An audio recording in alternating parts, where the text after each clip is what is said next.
Good evening, everyone. My name is Jaquise Moore. I am the host of this awesome page, Learning with Jasmine.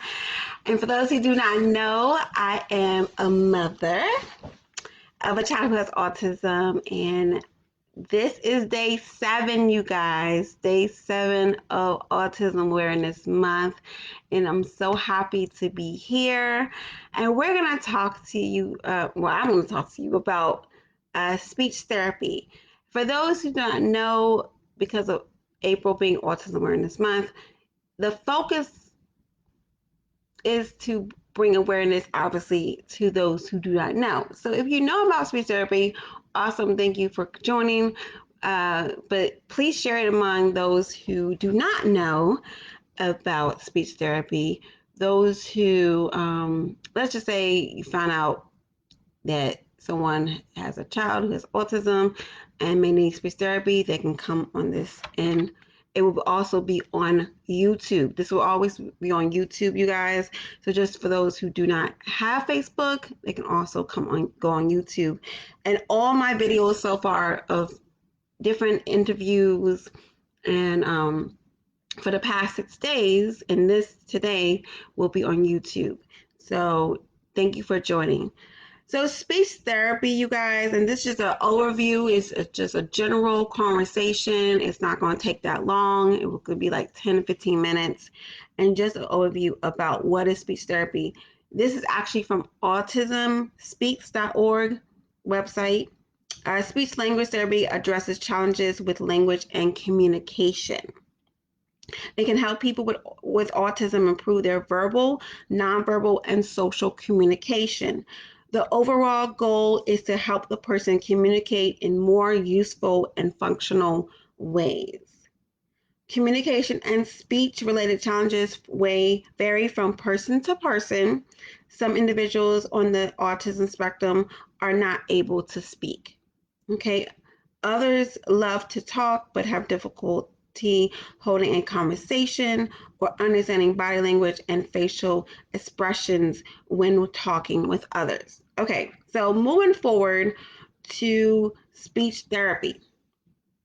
Okay, the speech therapy program begins with an evaluation by a speech language pathologist, SLP, to assess the person's communication strengths and challenges. From this evaluation, the SLP creates individual goals for therapy. So it's not just an overview over general conversation. Okay, we're going to do this. It's based upon individual. Okay, and so examples of skills that speech therapy may work on include strengthening the muscles in the mouth, jaw, and neck. Yes, positions definitely is very needed when you're, learning how to talk. Making clearly speech sounds, matching emotions with the correct facial expressions, understanding body language, responding to questions, matching a picture with its meaning, using a speech app on an iPad to produce the correct word, and modeling tone of voice. So that is just a general of what speech therapy is all about. Now, let me tell you, now that was just the general part. I'm going to tell you a little bit about Jasmine, and then I'm going to get off. That's what it is. Just bring awareness to the community. So Jasmine started speech therapy at age 2. Okay, did an awesome program, Infant and Toddlers. I told you guys that about 2 nights ago. Infant and Toddlers, a great program if you're in the DMV area. So for that, she was not really expressing her words. The amount of words that she was supposed to say at age 2, she wasn't producing. So her speech therapist at the time in Infant and Toddlers showed me and herself how to sign language. Now we're going to be talking about sign language a little bit later, coming up soon about sign language.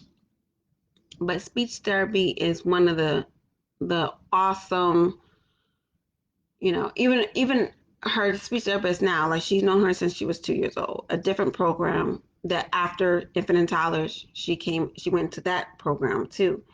And oh my goodness, her therapist, age 9, she still is with her. And so anyway, speech therapy has definitely helped her use words. And now that she's, you know, saying more words, reading, and we actually do have a meeting tomorrow with her speech therapist.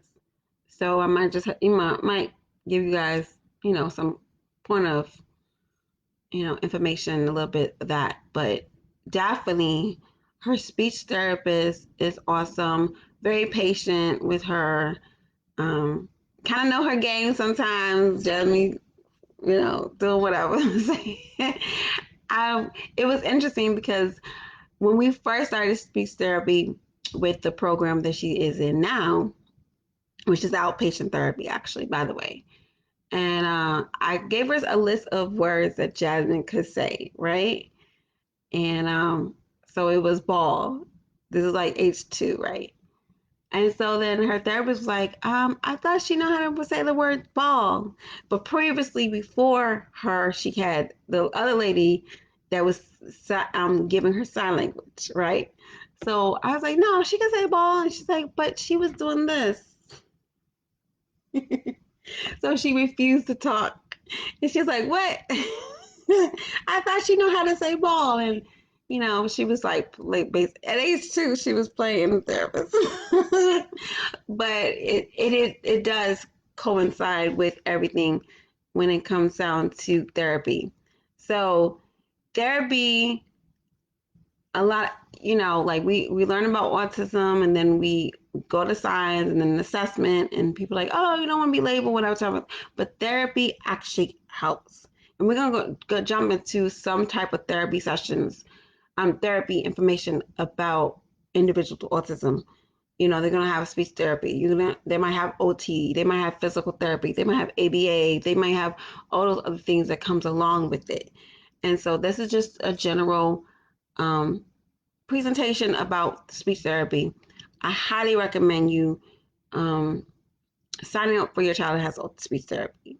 I highly recommend, whether it's in a public school system, whether it's in a private school system, whether it is um, outpatient therapy. Highly recommend you look into speech therapy for your child. It will definitely help with the communication part. Okay. One thing I know for sure, they do practices of them reading, but their assessment is different. It's not like an actual um, reading comprehension assessment. I don't think it's like that. Even though they're asking questions and they're going to verify that they got the right answers, or, they, let's say a few words that makes it known that they're trying to have ask the question or make the statement, but I don't think it's actually a assessment that will show the levels, of reading, or, you know, where they're supposed to be. They're based upon more like the sound, if that makes sense. The sound of the word. I remember like a few days ago, she was just asking Jasmine to say a word that she needed her to basically say in the back of her throat instead of front of her throat, if that makes sense. The way that you pronounce some of the words. So it's those type of techniques and practices that she always tried to practice with Jasmine. Okay. So that's what a speech therapist possibly do on a regular basis. And even just having those like general conversations, like Jasmine would come on Zoom, and then her therapist would ask her, "Hi, how are you doing, Jasmine?" And she'll say, "I'm fine," or "I'm good." Here's a word. I'm good. I'm good. You know, and she'll say, "I'm good." She would say, "I'm good," And she's like, I'm good. So making sure that the ending sound is clear, that's what a speech therapist will do. Okay. So I hope this was very useful and helpful to you. Drop any information that you may have. And for those who are looking for a speech therapist, definitely look at your state's special ed program, and they will give you all the information for that. All right. So, all right. Have a good night. Bye bye.